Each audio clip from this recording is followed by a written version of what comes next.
Where's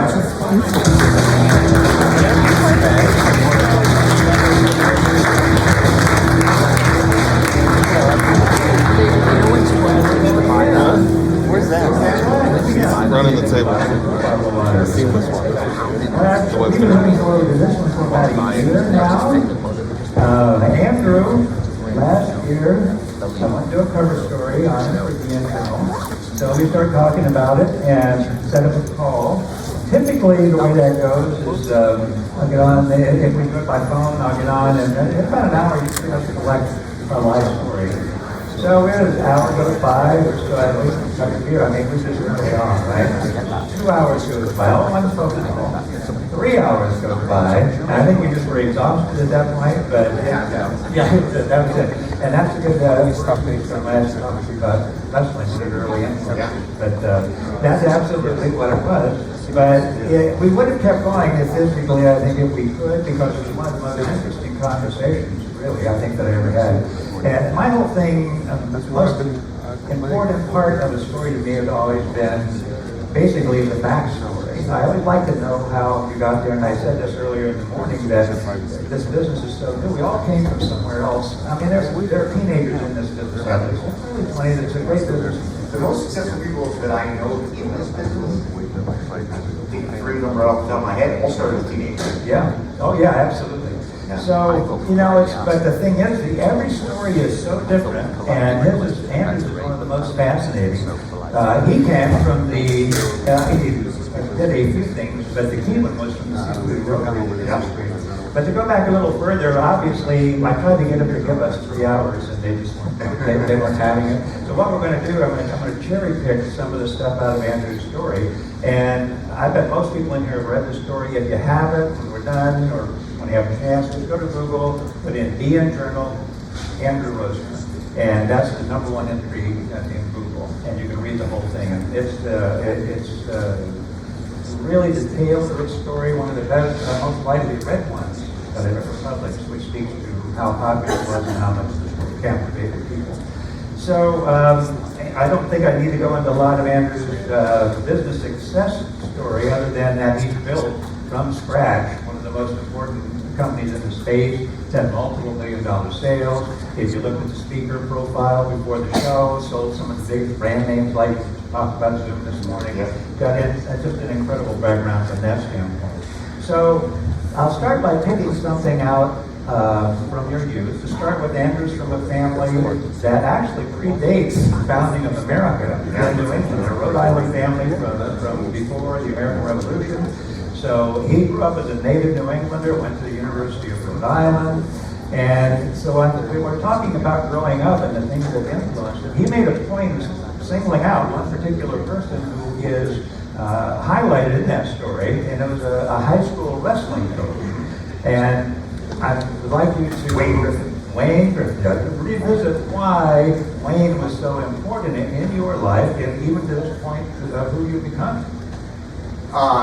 So I think that I think mentors are really important, and Wayne was probably my first, whether he knew it or not.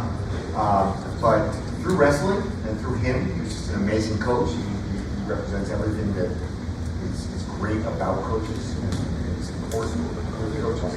And he taught me discipline. Yeah. He taught me to, I was accountable to myself, and if I wanted something, I was the one who was going to have to do it. Nobody else can do it. And in wrestling, that's true in particular. It's you out on the map with somebody else, and nobody's going to help you. I wrestled in high school as well. I was a very poor wrestler. And got beat by people half my size. My biggest claim to fame, I think. But a good wrestler will give you a lot of problems. Absolutely. But I totally, that's the point, though, exactly, that you're out there bare, naked, so to speak. But you're out there, in front of the crowd of things. And you have to have an incredible determination. And if you don't have an incredibly strong will, you can beat the person with your will. How much pain can you withstand when they got you locked up? Yeah. So you continue. But it's the discipline and determination. That's what I learned. Yeah. And I've carried that through everything I've done in my life. And I think the last few years, what I've added to that is focus. I've always more or less been very determined, very disciplined, but I was easily distracted, and I would get involved in lots of little projects here and projects there. Anything that caught my interest, it was, everything was more interesting than whatever it was I was doing. In the last few years, I've really learned that probably the single greatest superpower that you can have in business is focus. A very, very narrow focus. And the more you focus, the more success you're going to find. Yeah. So yeah, I think that's the third element that I've added more recently. Well, something like that's been that important in your life that have you stayed in touch with Wayne? Do you still see him? No, unfortunately, I'm not. I have changed emails with him. But no, I haven't stayed in touch much with him. Let's move on to the next really important guy here. And this is one of my favorite parts of the whole story. You get a phone call that you said changed your life, and a whole different kind of scenario than Andrew Miller talked this morning about how Milken changed his life. Your guy is a whole different thing, a whole different kettle of fish, as I said this morning, but literally in this case. So Andrew gets a call, and this guy is a businessman, seafood business, and he's looking for a young protege, someone could recommend to him, a good learner, would be a good hard worker, could be teachable. So you get the call, you go down to the interview, and you can see how well dressed and turned out Andrew is. He almost, on this very first visit, his interview, he practically gets thrown out of the guy's office before he gets to stay at work because he had the audacity to walk in wearing a coat and tie. There was a guy, tell me about Peter Murphy. That's a great story. So, yeah, Peter was my first real boss. I mean, I had many jobs, but let's say first career boss out of college, and in an industry I did not expect to be in. It had nothing to do with college degrees I just earned. But he was a one-on-one character. He was an old hippie, a brilliant guy, Stanford grad, and he had sort of accidentally ended up in this business, as well. And he sees the world differently than anybody else I've ever met, and he instilled that perspective into me, and really taught me to number one, be extraordinarily curious, and two, to question everything. And curious and skeptical are probably the two words I would use to describe him most. And that was, almost quite literally beating it to me. And so I have always, since then, really, I think, asked questions that a lot of people don't ask. I sort of look at things, maybe with a different set of eyes than I think most people do. And one of the things that he really taught me is like, the more somebody tells you you're crazy, the more likely it is that you're right. We get called crazy a lot of us. Oh, I get called crazy. They on a daily basis. But I get called crazy on a pretty regular basis. Yeah. Yeah. There's this line in the story where it was a quote that I put in there from you.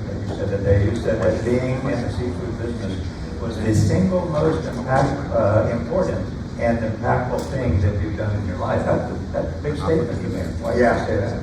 The seafood business is a very special business. It's a salt of the earth business, like quite literally. And it's a commodity. There's not a lot of margin. It's just a rough and tough business. There's no fluff. There's no real marketing fluff. And in every other industry, I think people get very distracted with the fluff, stuff that doesn't matter. And in seafood business, it really forces you to ask, what is going to allow me to transact? And getting really first principles and understanding, like, the difference between a commodity.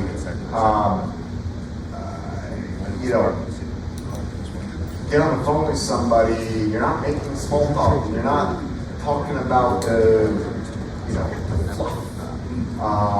It's brass tacks. It's very straightforward. It is a commodity product. It's about relationships.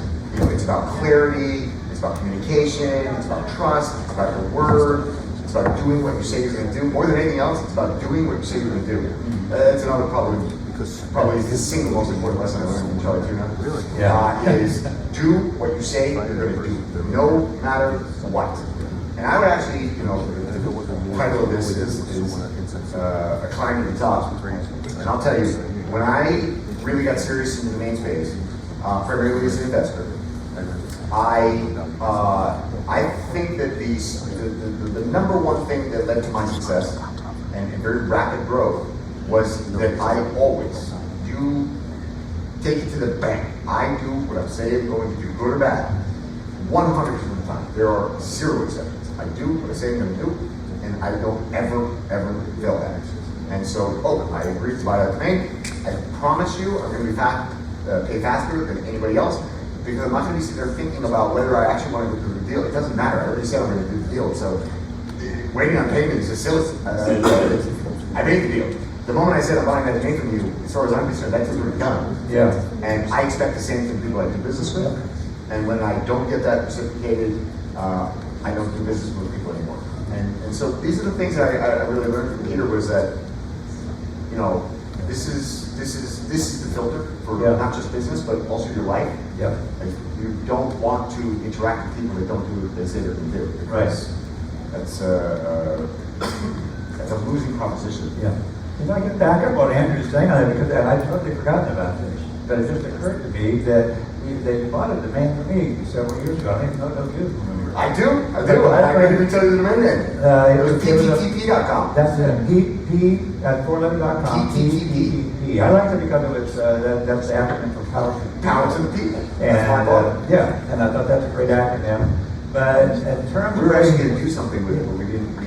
That was my case too. I was going to do something, and then I think I'm never going to get it done. I think we all have that story. Yeah, exactly. But the thing is, the way that deal happened, it was so fast, that almost like whiplash. I don't think you even waited for me. We knew each other already for a while, but the way that Andrew did it, exactly the way he's saying it. Neither one of us really waited. It was like all done and before it was done. Like you said, you wait and you didn't have the knowledge there. But anyhow, definitely that's the truth. So you probably would have stayed in the seafood business. You could have done anything you wanted to in that business. You built your name there.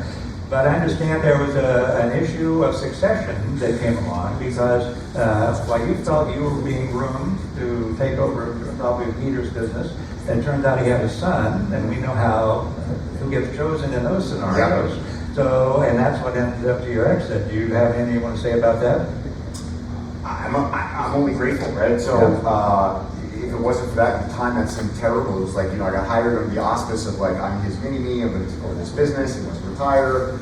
I've grown this business by quite a 5x. And by all definitions, it's like, okay, I've done my side of this deal, I should be sort of ascending to leadership. But it became obvious that his son was going to be a hurdle in that perspective. That combined with my wife no longer wanted to live in the United States, those two things converged at the same time, and most important thing that ever happened was me, first most important thing was getting into the seafood business and really cutting my teeth in a business that was pure business, no fluff, no. And the second most important thing was getting out of that business and going full-time for domain names. Yeah. And you brought up Anna, your wife, Yep. and I was going to bring Anna up a little later because you also made a point of saying that you would have been where you are without Anna. You consider it 50-50 partners. So tell us about her and how that relationship has helped in the growth and the success that you've had. yeah, if it wasn't for my wife, binary outcome, I'm either dead or I'm a billionaire. There's really no middle ground. She's the level-headed one of us, and you don't say. And so she keeps my feet on the ground, and she sort of learned that I kind of know what I'm doing at this point, and so she lets me make what she thinks are crazy investments sometimes, but she keeps me in check, and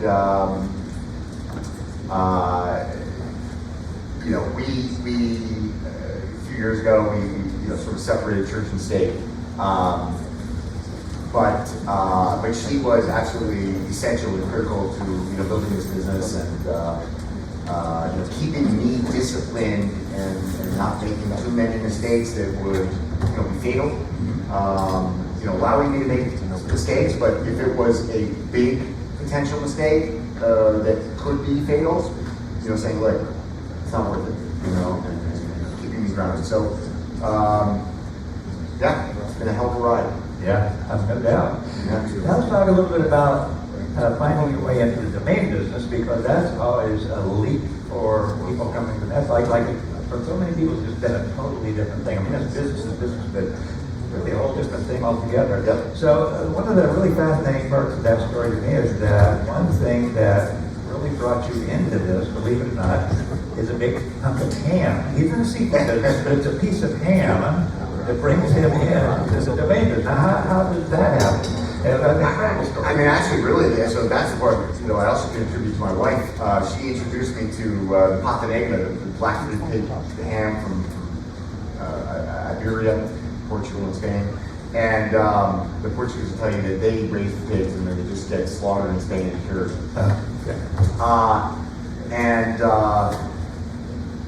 So she introduced me to it, and I was in the fish business, so it was the best meat that I ever had in my life at that point, but it wasn't available in the U.S. So I wanted to import it, and I knew about importing the food, so I got the domains, thinking, I'm gonna start importing this. That was the .com? Yeah, there was like 5 of them. The varieties of the ham? Yeah. So you had to get them all? Yeah, obviously. Yeah, that's what we do. Yeah. And so, anyways, long story short, I was on my way to the office one day, and let me back up. So it was actually illegal to import it to the U.S. I came to find out. Now we're getting down to brass tacks. Yeah, the FDA said that this wasn't fit for human consumption, like French cheese, and I basically put it in the closet and forgot about it. Yep. And then I'm driving to my office one day, and on NPR radio they talked about George Bush getting the first, Iberico ham imported into the United States, and I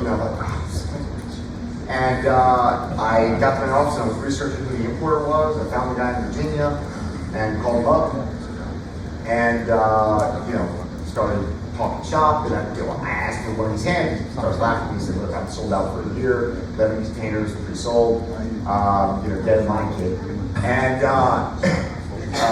we were talking shop a little bit, because I was in the food business, and he was telling him about the process. 5 years with the FDA to get this one factory approved that he could import. And ultimately the domains came up in conversation, and he immediately wanted them, and I saw an opportunity, and I had absolutely not the slightest idea what this thing would work. And so I told him, look, I just want one of those hams. And the guy was like, sold. And I was like, oh, well, that was too easy. So I asked him for a little bit of money, and he was like, done. Shit. But at that point I was kind of back into the corner. Like, all right, well, okay, let's do this deal. And at that time I didn't even know about Esper.com. I didn't know, I didn't even know there was a domain industry. And so I just took his word. I literally transferred the domains on a phone call. And a few weeks later, or a few days later, I got a check in the mail. Guy kept his word. And a couple weeks after that, I got a large coffin with a pig leg in it. And I thought person's head is a godfather. Yeah. Just pig leg in the. Well, it turns out this one was lucky. That's much better. That was it. That was the inception point. And then it was such a click, over about 30 days of drinking excessive amounts of Rioja and eating nothing but Iberico ham, I had an epiphany that if this guy in his nascent little esoteric business of prosciutto ham or Iberico ham, if he wants these things so bad, everybody in every business is going to want these things. And that's when I just started backing up the truck, trying to get as many of these things as I could. But again, I didn't know there was a domain industry, so I was just registering stuff, and I didn't think I was going to register at that point. Tasting crap. And soon I ended up with 1,000 names or so, and I got a call from Tess Diaz, I don't know if she's here in the audience, but she's a GoDaddy, she's an account manager, and she called me up and was like, hey, you know, what do you do with all these domains? I said, I don't know. What should I do with them? And she was like, well, you know, there's a whole industry, and there's an aftermarket, and there's forums, and there's conferences, and so, you know, I don't know, 2004 or 5, That's about right, yeah. and I started participating in the auctions, I started going on the forums, I started connecting with some people and having conversations, and some of the people probably in this room were, you know, very helpful in helping me to understand, you know, what was going on here. And I very quickly realized, like, shit, this is the party. And but it was very capital intensive. There was even less liquidity than there is today. And so it was like, all right, I want to have as many as I can, but you got to carry that. And the more you have, the higher the renewal costs are got. And so there was a lot to learn. And like most people, I wasted a lot of money learning the lessons. But, you know, ultimately stuck with it, stayed disciplined, stayed determined, and I learned what made a good domain name. And, you know, I just basically decided, okay, I am going to just constantly be increasing the quality of my portfolio. And, you know, from one day to the next, 1 month to the next, 1 year to the next, you don't notice huge changes. Then you look back 5 years and you go, well, 5 years ago I was buying, you know, $12 closeouts from GoDaddy, and now I'm buying a 3letter.com. And then a couple years later, no, now I'm buying a 2letter.com. A couple years later, go out, and I've got, you know, 21word.com. If you're just laser focused on, I'm going to just continuously be improving the quality of the names in my portfolio. When I sell a name, I'm going to roll that money back in. And anyways, I ran out of money. And I didn't have all the names I wanted. And so I needed to come up with a way to create cash flow to continue buying domains. And that's when I started the domain brokerage business. And so that was the inception of the options, and I started with my wife, and she was actually doing more of the brokerage, let's say, running that, not doing the sales, but creating that business, building that business, getting our website made, doing our newsletter. She ran all that in the beginning. And once we started to get traction in the domain business, selling other people's domain, I was taking those commissions and rolling 100% of it into buying more domains. And so really it was just an means to a means. You know, the domain brokerage business was just a way to create cash flow so that I could grow my own and operated portfolio. And you know, honestly, that's really been the plan ever since. It's really never changed. I'm an old dog, I don't learn a lot of new tricks. And you know, once I figured out that what we were doing works, you know, I've never really been, you know, I've had distractions over the years, and I wanted to do certain things, and I've tried certain things, but for the most part, you know, we really run our business the same way that I did 15 years ago. Obviously I have an amazing team now, I have a lot more help, but we, you know, and sometimes to the, you know, chagrin of my team, I basically run the business exactly the same way. It's really, you know, very lean, very efficient operation. You know, we don't get involved in a lot of fluff, and I just don't perceive, and it's been my experience in a lot of the stuff that a lot of other companies do, it doesn't actually add up to more sales. It just adds up to less net profit. And so I've just been laser focused on the things that matter, the things that move the needle, and that is increasing your domain sales and making sure that you stay lean so that in the bad times you can go into, you know, what Peter Murphy used to call turtle mode. You know, put your heads and feet into shell and, you know, let the storm pass, and then, you know, you'll reemerge, and people that have their neck out there, they get, you know, their head cut off in the storm. And so, you know, we stay lean, we stay nimble, and you know, we try to stay with what's there with the market. We follow the market. Whatever the market tells us, that's where we go. You know, crypto market buying domains, well, that's where I'm going to focus my energy and you know, find who are the qualified buyers in that market and get them what they need. Give the market what it needs, and the market will reward you. So that's been what we've been doing ever since. Just sell other people's domains, use that capital to buy our own domains, and you know, we really have never proactively sold our own domain. We just let people come to us, and we spend all of our time focused on our customers' domains.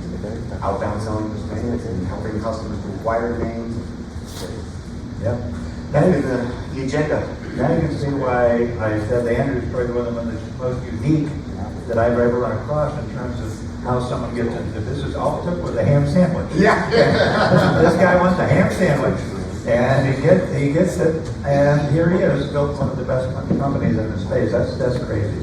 But what a story. And now there's one particular issue. Now we've got media, talking about media options. One thing that I thought was really an incredible breakthrough, because it is the work you did in establishing how to value a domain name. Because that was the argument from the time I came in up till you really started coming out with some things that made so much sense that you could present the valuation case. In the past, it was always, they said, well, why do you price it this way? And it's just like, oh, I feel I also have this number. Oh, someone else got that. And there's no real reasoning as a whole from a guesswork. So tell us how you addressed that and really came up with a great solution. Yeah, so that happened in two ways. So one was in the early days of, really fake it till you make it. What do I know? I'm just out there, I can sell. I wasn't shy, I had no problem selling, I love selling. And listen, you can sell, frozen dead scallops. You can sell a domain name, right? It's a lot sexier. So I was out there hustling, literally just cold calling, sending emails, just trying to get people on the phone. I just wanted to have a conversation and have the opportunity to try and pitch this domain to people that I thought could benefit from buying it. And at that time, I can tell you it was hard. People didn't care. Yeah. And pricing was completely arbitrary. Even the smart money in the industry, the people who were making a lot of money, I don't say that it was just because they were lucky, but the values were arbitrary, right? It was really like lick your finger and see which direction the wind's blowing, and then price your domain. And maybe people priced it based on what they thought that company could afford. Maybe they were pricing it based on because their wife needed a new car. Maybe they were pricing it on whatever. Daddy needs a new pair of shoes. But it was completely arbitrary, and I felt extremely frustrated on both sides of the equation. I was frustrated because I couldn't justify the price to the buyer, and they were saying, well, why should I pay that price? And I was like, well, because that's what the owner wants. And that's not a very good sales pitch. Right. And so I felt we needed a solution to justify the price to an end user, and then equally, I needed a solution to tell the owner why their price was wrong. It's like my favorite quote is from Happy Gilmore. When he punches, the Price is Right guy? Price is Right guy. Bob Barker. Yeah. Adam Sandler punches Bob Barker and says, the price is wrong, bitch.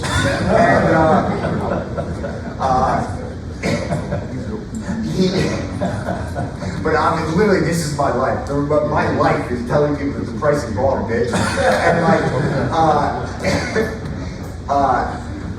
But owners were just pricing these things completely arbitrary. Yeah. And it was just like, that's what I think is worth, that's what I think I want, that's what I need. And no, that doesn't mean anything.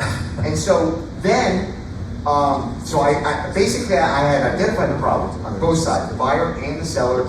Neither one had any mechanism for creating an objective valuation for these domains. So that was the problem. And then I got one particular client who went on to become my top client. Still to this day is one of my top 2 clients of all time. And this guy was one of the top SEOs in the world. And he was just an incredibly humble, kind guy, just amazing operator. And he wasn't doing SEO for other companies. He was acquiring super premium domain names, developing them out into new brands, and then selling them. And every 3 to 5 years, he'd enter a new segment. And I just saw him over and over through helping him acquire these domain names. I saw him over and over, just repeated success, huge exits. Just amazing, amazing team, doing things that nobody was talking about. It was all these people talking about, I keep using the word fluff, and I really just, it's almost sickening to me. Like, all the businesses I see emerging, it's really fluff. These are not substantial businesses. These are money grabs, short-term things. People are looking for a quick exit. These aren't businesses that are going to be sustainable, durable businesses adding value to the world. And this guy was the complete opposite. Like at that time, there was a lot of just scammy internet marketing businesses being built. This guy was just building real businesses on real domain names, and he was anything but arbitrary. He knew exactly what he could pay for a domain name. Obviously, he wanted the best price, but he knew what his ROI was going to be. And I didn't understand. I thought this guy was paying prices for domains that nobody else. People, it's like a .org domain name that anybody in this room would have said, that's a $5,000 domain, $10,000 domain. He'd pay $500,000 for it. And I was like, look, you won't pay $500,000, I'll buy it for you. But can you tell me why you would pay $500,000 for this domain? And so over time, I learned the way that he was thinking about this. And that was, honestly, that was probably the most pivotal thing of my domain career, was him explaining to me how he thought about a domain name and why he was very secure in the price he was willing to pay. Even if it was substantially higher than the market or substantially higher than what other people might have paid for that same name. And it was really because it was because of his SEO background. It was understanding that these names represented a total addressable market. In the same way that an investor looks at a business and says, well, what's the total addressable market of this startup? And how much of that market do you think you can capture, right? So he inspired me to look at domain names in the exact same way. You've got, carinsurance.com, great. Carinsurance.com has a total addressable market. You're going to be focused on the US market, let's just assume. So how many people a month are searching for car insurance? Okay, great, take that number. How many of those people, if we can get carinsurance.com ranking #1 in Google, how many of those people can we convert into a customer? Well, you can get roughly 25% of those people to click on your carinsurance.com. And then because you are carinsurance.com and you're not, Bob's Car Quotes, you're going to get a 4% conversion rate instead of a 1 to 2% conversion rate. And so you can extrapolate that out and you say, well, every single month I'm going to be able to capture this many customers. And that many customers I would have paid to Google, whatever, it's $250 a click to Google, right? So let's say, I don't know, the numbers are roughly, let's say 300,000 searches a month. You're going to get 25% of those people to click. That's 75,000 people. You're going to convert 4% of those. That's, let's call it 30 for easier math. God, I think we are doing public math. So, anyways, you've got, let's say 3,000 people a month that you're going to turn into a customer. First off, you have an opportunity cost or benefit, which is you're not paying Google for those 3,000 new customers. And if you had paid Google, it would have been whatever $250 times 3,000 is $75,000. So that's $75,000 a month that you're saving just in marketing costs paid to Google. Never mind everything else, right? All other things being equal. Secondly, you've doubled your potential conversion rate. Okay. Thirdly, you now have a sticky brand. People are going to spread the word of mouth. And so, the costs you spend in marketing are not sunk costs. They have a tail. And so, through all of these things, and you start, okay, well, what's the business for? Oh, okay, it's insurance. Well, what does a company in an MA transaction pay for an insurance business? Well, I don't know, the multiples like, let's say 5. Okay, so 5 times,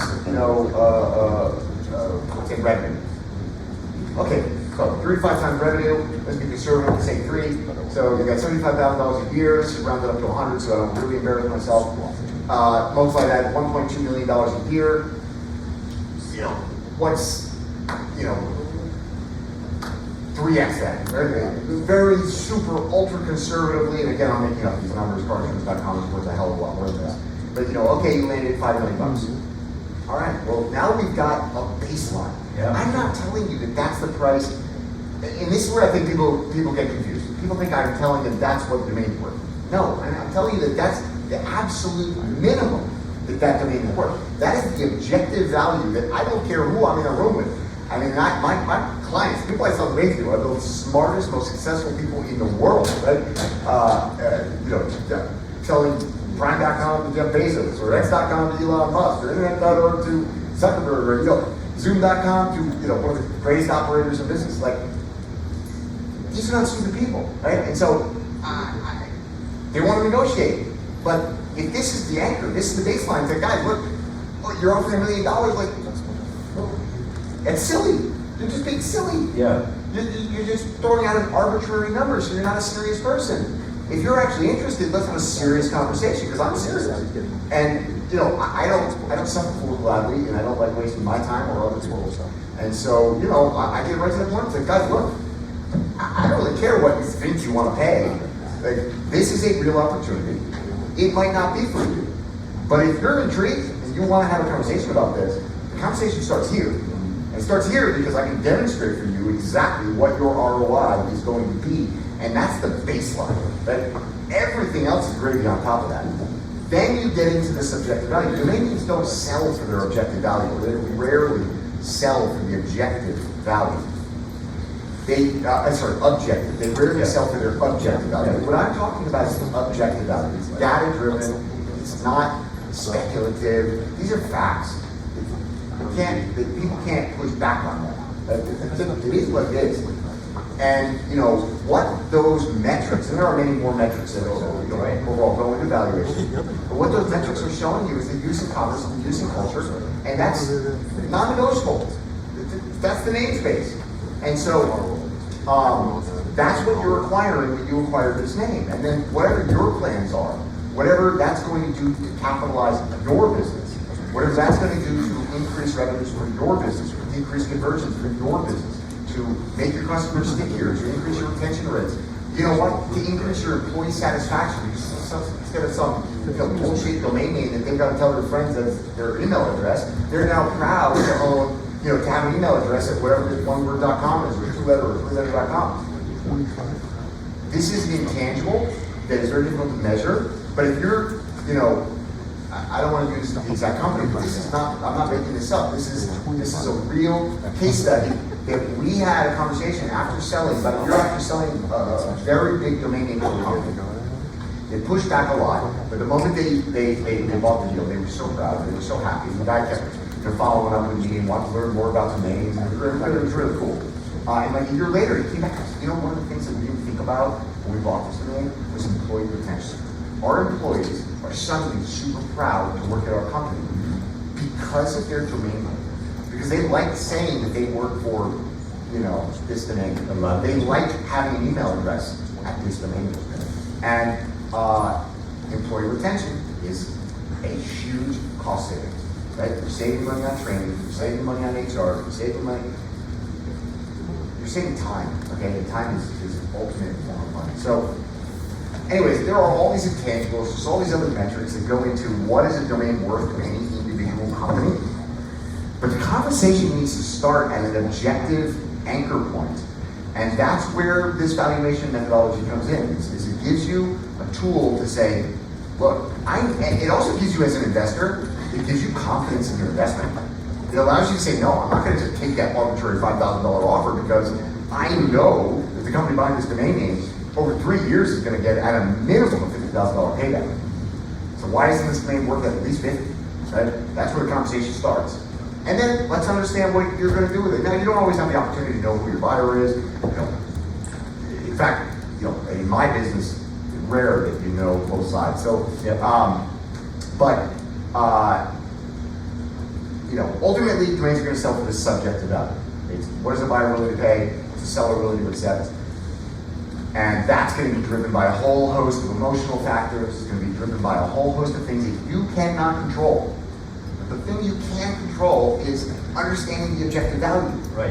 And the moment you give them, you know, instead of anchoring down some arbitrary lowball offer that they just feel like is what they want to pay, if you have the confidence and the conviction to say to them, look, super happy to have a conversation with you. This is where the conversation starts. Right? And if that's the price you want to pay, I'm all ears. Like, well, let's talk about it, but why you think that's the limit of what you're willing to pay. Right? The conversation starts here. And that conviction and that confidence gives you the ability to hang on to your names and wait for the perfect buyer, not let his hand it to some arbitrary buyer or other investor. And, you know, ultimately maximize your sales and the return on these investments. And I think that it also perpetuates the education around domain names to the end users, right? Each and every one of us, the more conversations we have like this with an end users, justifying that there's a real traceable ROI to a domain investment, and you can measure it. It's not all intangible. Is priceless.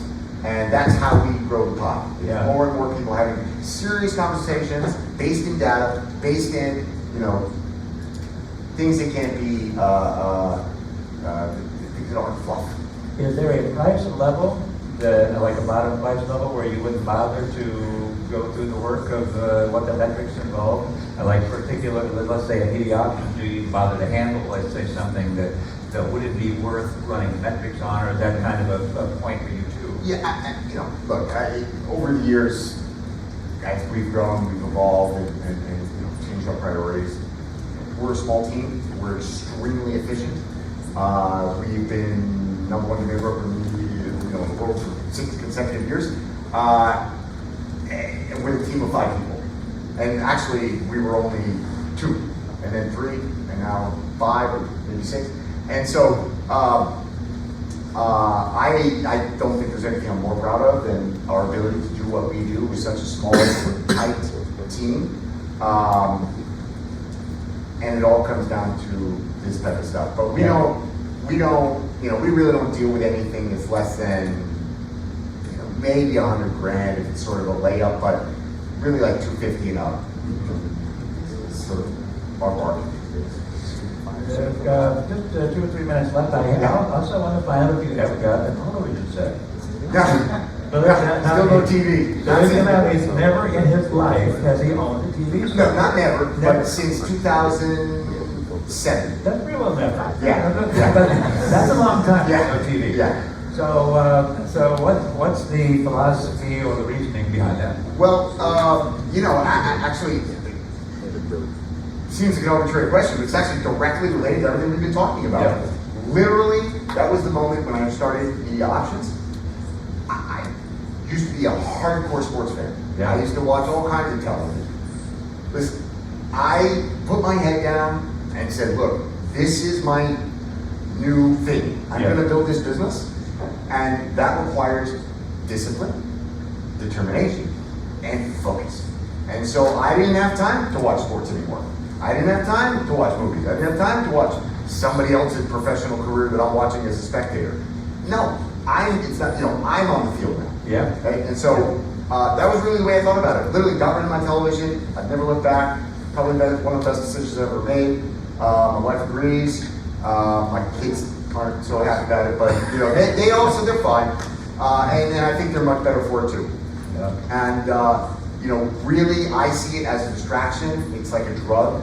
It's like, oh, I just want to chill and, relax. I had a long day. No, that's the moment when I go back to my computer and, I outrun the next guy. Yeah. Because I'm not watching a sports game. I'm not watching some series. I'm just putting my head down and I'm selling and I'm buying. And I'm going to be determined and I'm going to, I promise you, I will be the last man on the mat because, I don't know, for me there's no alternative. It's just I'm not going to get distracted with anything else. I'm just going to do whatever it needs to be done. And that's the difference between someone who's really a hardcore competitor. You always have said that, and no one's about it. That's the difference, though. What are you willing to give up to win? Everything. And there aren't very many of us who would give up anything as simple as TV sets. Like you just anything except my family. Yeah, and that's why you are where you are, why media options is where you are, why you're up on this stage 4 times today. People want to hear what you have to say, and it's invaluable information. So we're going down to the final seconds. I just want to use that to say thank you, Andrew. Thank you for being, by the way, one of the most transparent and forthcoming people that I've ever talked to. That's one reason we talked for so long, because they had nothing, nothing to hide, nothing they would share, nothing they would talk about. So that's why. But in fact, maybe can you give us 2 more hours? No. Okay, so I think we're going to have to say goodbye. They're coming after us. Well, I would say thank you.